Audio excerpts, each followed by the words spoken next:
Houston's notorious traffic jams. Tonight, the three hotspots that really drive us mad. According to new data from TxDOT, the third worst spot in Houston is I-10 between North Eldridge and Beltway 8. Second worst, the Southwest Freeway between the 610 Loop and 288. And the most congested stretch, not only the city, but the entire state of Texas, is 610 between I-10 and the Southwest Freeway. That's right near the Galleria. I can contest to that. You may be watching this right now, but I bet you know someone stuck in traffic at this very moment. Good evening, I'm Len Cannon. And I'm Mia Grady. We've all been there. Houston once again tops the list of the most congested roadways in Texas. We have 44 of the top 100. Jason Miles is navigating rush hour as we speak. Jason, how's it looking?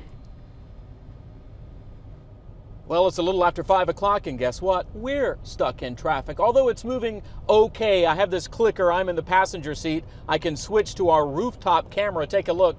This is I-10 heading toward 610, and you can see, as I mentioned, traffic moving rather quickly for this time of day, but I see some slowness up ahead of us. You know, this new data from TxDOT isn't meant to necessarily make us more frustrated, as if we could get any more frustrated with traffic. It also helps engineers determine what comes next. Traffic along Houston's West Loop is obvious in any language. Even at 3 o'clock in the morning, there's always traffic, always. Just to get a couple miles down the road, it takes a good hour every day. This stretch of 610 near the Galleria is the most congested in Texas, according to new TxDOT data.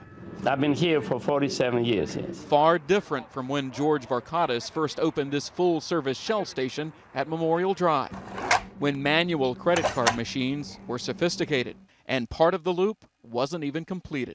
Oh, unbelievable the difference. There was no traffic then. How bad is it now? The annual hours of delay per mile is more than 1.1 million. When we know the city's growing, we know more people are coming into Houston, we want to address that growth. I asked TxDOT specifically about what it's doing to improve the worst stretch. For starters, connectors at 610 and the Southwest Freeway are being modified. And eventually it plans to build this elevated express lane over the existing loop. So that'll give folks like a bypass to bypass the Galleria area. An area of Varkatis I don't have to waste my time on traffic, you know. Has spent years figuring out how to avoid.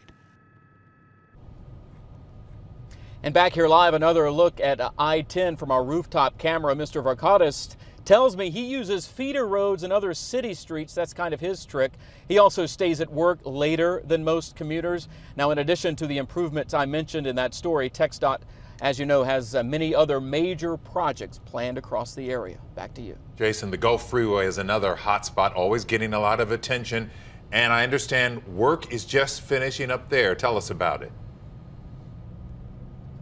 Yeah, that's right. TxDOT tells me that actually Monday morning, some brand new lanes should open I-45 northbound.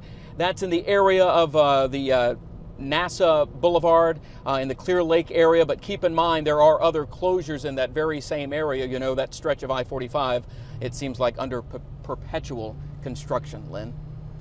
It sure does, but it'll be nice to see some relief there, that's for sure. Thank you. A busy